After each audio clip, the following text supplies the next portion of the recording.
Vamos a hacer una prueba, vamos a dejarla allí y a ver qué pasa, porque esta botella, si la devuelves a la tienda, te devuelven 25 céntimos. Mirad. Vamos a ver qué pasa.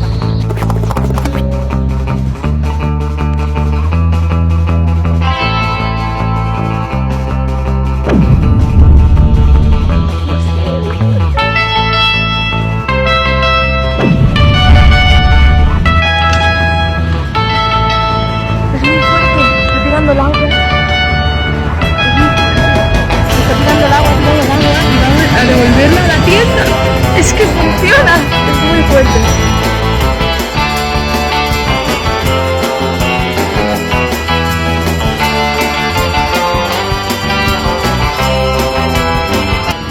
Pues tenemos 2 envases de bebida y como aquí nos dan dinero por devolverlas, vamos a devolverlas al supermercado.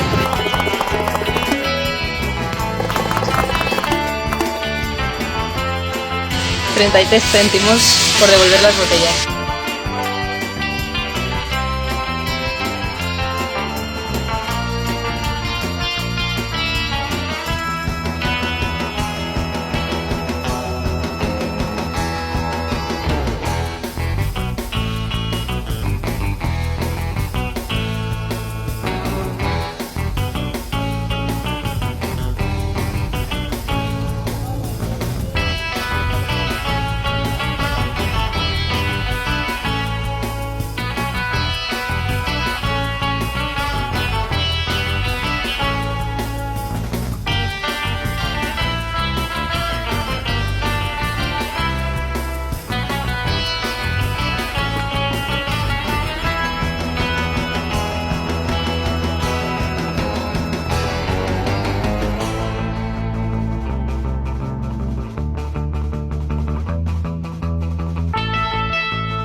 Wir machen einen kleinen Ausflug mit verschiedenen Verbänden aus der EU, wo es kein Pfandsystem gibt. Und deswegen finde ich das ganz spannend.